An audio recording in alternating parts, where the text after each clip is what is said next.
Everyone, welcome to Sakshi chem classes. आज हम बात करने वाले हैं रिडॉक्स रिएक्शन से एक बहुत ही इंपॉर्टेंट टॉपिक जो कि है rules for determining oxidation number of an atom.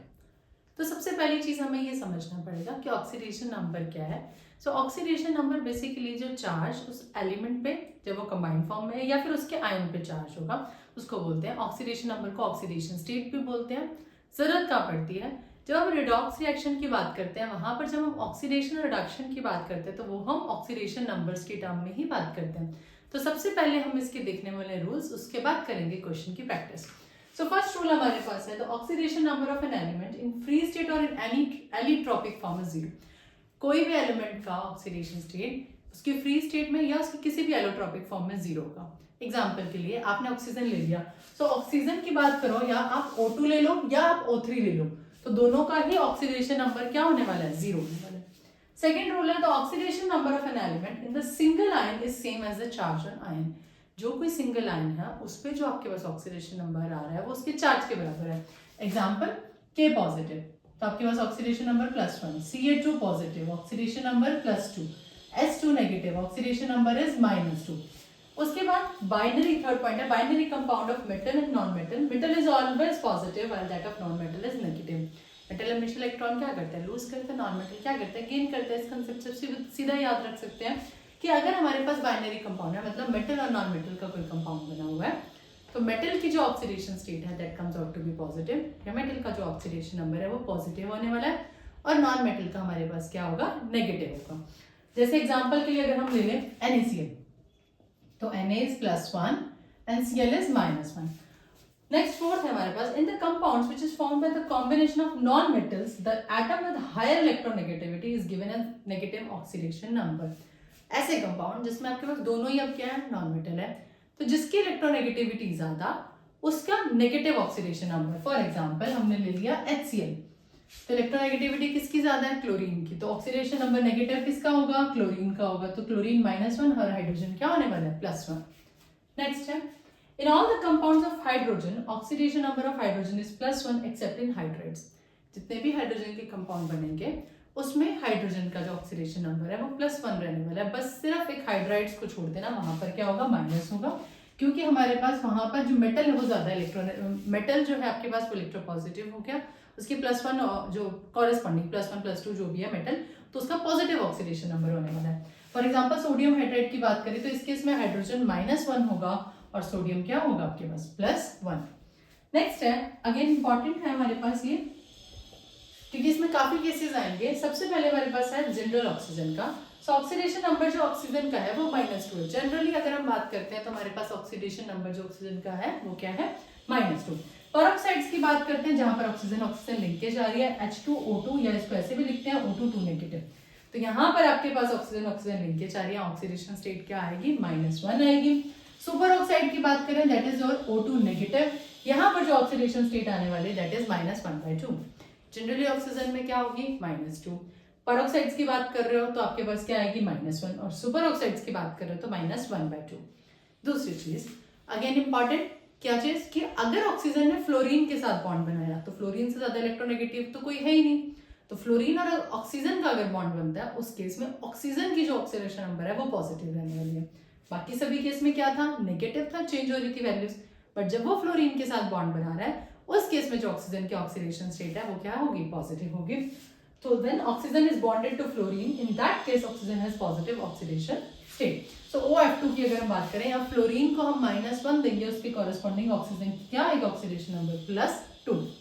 Next है most electronegative atom fluorine has oxidation number is -1। तो जो पूरा पीरियोडिक टेबल की बात करते हैं, हमारे मोस्ट इलेक्ट्रोनेगेटिव जो एलिमेंट है वो क्या है? फ्लोरीन, और फ्लोरीन की इलेक्ट्रॉन हैलोजन फैमिली का है, एक इलेक्ट्रॉन लेके स्टेबिलिटी आ जाती है, तो फ्लोरीन का जो ऑक्सीडेशन नंबर होगा वो -1 होगा। बाकी हैलोजेंस की हम बात करते हैं तो वो डिपेंड करता है कि साथ कंबाइनिंग एटम क्या है या फिर साथ में ऑक्सीजन है कि नहीं, तो उसके अकॉर्डिंग वो बाकी एलिमेंट्स की डिसाइड करते हैं, बट जनरली वो भी -1 रहते हैं हैलोजन फैमिलीज की बात करें। So most electronegative atom fluorine has oxidation number -1। For other halogen it is -1, but there are exceptions. कब है exceptions? When attached to more electronegative halogen या फिर ऑक्सीजन, जो वो एक दूसरे से ज्यादा हैलोजेंस जो है आपके पास तो हेलोजेंस कनेक्टेड है, तो जैसे सपोज करो फ्लोरीन है आपके पास इलेक्ट्रोनेगेटिव है, then chlorine, then bromine, then iodine, तो फ्लोरीन के साथ ब्रोमीन का बॉन्ड है तो फ्लोरीन का -1 होगा, कॉरेस्पॉन्डिंगली ब्रोमीन क्या होगा, +1 में होगा। नेक्स्ट है last rule, for neutral molecule the sum of oxidation number of all the atoms is equal to 0। अगर कोई मॉलिक्यूल पे चार्ज नहीं है तो जो सभी एटम्स का सम है उसको किसके इक्वल रखेंगे हम, 0 के। और अगर वही हमारे पास कोई पॉलीएटॉमिक आयन है तो ऑक्सीडेशन नंबर जो है सभी एटम्स का वो किसके बराबर रहेगा, जितना उस पर चार्ज है, जितना उस कॉम्प्लेक्स पे चार्ज है। सपोज -2 आ रहा है आपके पास, कुछ भी वैल्यू आ रही है तो वो उस चार्ज के बराबर आएगा। अब मुझे उम्मीद है ये रूल्स तो आपको अच्छे से समझ आ गए होंगे, बट ये रूल्स को और अच्छे से समझने के लिए हमें क्या करना पड़ेगा, क्वेश्चन की प्रैक्टिस। तो हम देखते हैं इसके क्वेश्चन। अब हम बात करते हैं इस क्वेश्चन की। तो हमसे पूछा गया है calculate the oxidation number of sulphur in the following molecular ion. हमें इन सब में किसकी ऑक्सीडेशन निकालनी है, सल्फर की। तो देखिए जिसकी ऑक्सीडेशन निकालनी है, जिसका ऑक्सीडेशन नंबर निकालना है हमें, तो हमने उसके लिए क्या करना है, उसको x मान लेते हैं। सो हाइड्रोजन जनरली क्या होता था, +1। हाइड्राइड के फॉर्म में कब होगा, जब वो आपके पास राइट हैंड साइड पे लिखा जाएगा। सिंपल सी तरीके से आप याद रख सकते हैं। सो 2 × 1 + x। क्या कोई मॉलिक्यूल पे चार्ज है ओवरऑल, नहीं, तो इसकी वैल्यू किसके बराबर आ गई, 0 के। सो x क्या आ गया आपके पास, -2। सो इस केस में सल्फर की जो ऑक्सीडेशन स्टेट है वो क्या होगी, -2, या ऑक्सीडेशन नंबर -2 हो गया। अब यहाँ आ जाइए H2SO3, again hydrogen is 1 plus sulphur is x plus oxygen कितना था, -2, कितने ऑक्सीजन है, 3। क्या कोई चार्ज है, नहीं है, तो ये किसके बराबर आ गया, 0 का।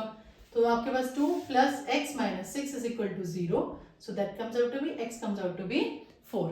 ठीक है, उसके बाद हमारे पास है SO4, आपके पास क्या हो गया, 2 negative, sulphur x + 4 × oxygen is -2। अब चार्ज है, अब ये देख रहे हो इसके ऊपर SO4 2 नेगेटिव, अब ये किसके बराबर रखेंगे हम, -2 के बराबर। सो यहां से अगर हम x की वैल्यू निकालते हैं तो क्या आ जाएगा, x - 8 is equal to -2। So x किसके बराबर आ गया आपके पास, +6 के बराबर आ गया। ओके, नेक्स्ट आ जाइए Na2H2O3, सोडियम फर्स्ट ग्रुप का आपके पास हो गया तो 1 होगी इसकी ऑक्सीडेशन स्टेट, प्लस सल्फर की निकालनी है तो 2x माइनस ऑक्सीजन कितना है, -2 × 3 that is -6 is equal to 0। So यहां से अगर हम बात करें 2 + 2x - 6 is equal to 0। So यहां से हमारे पास क्या आ गया, 2x इज इक्वल टू 4 आ गया और x की वैल्यू क्या आ गई, 2। तो इस केस में हमारे पास क्या हो गया, 2। नेक्स्ट है H2O7 2 नेगेटिव, 2 × x अगर प्लस लिखना तो ऐसे लिख सकते हैं +7 × -2, नहीं तो डायरेक्ट आप -14 भी लिख सकते थे, इज इक्वल टू चार्ज है ओवरऑल, कितना चार्ज है, -2 का। तो इसका क्या हो गया, 2x - 14 is equal to -2। So 2x किसके बराबर आ गया आपके पास, 12 के बराबर, तो x किसके बराबर आ गया, 6 के बराबर। नेक्स्ट आ जाइए H2SO4 पे। सो H2SO4 में 2 × 1 + x + 4 × -2। अब कोई चार्ज नहीं है तो कोई चार्ज नहीं है, तो ये किसके बराबर होगा आपके पास, 0 के। तो यहां से क्या आ गया, 2 + x - 8 is equal to 0, that means x is equal to 6। So मुझे उम्मीद है अब आपको इनकी ऑक्सीडेशन निकालने में कोई प्रॉब्लम नहीं होगी, और भी आप इसके एग्जांपल्स ट्राई कर सकते हैं अपनी बुक से। कोई भी डाउट हो मुझे नीचे कमेंट बॉक्स में बताइएगा। Do not forget to like, subscribe and share my channel. Thank you so much for watching.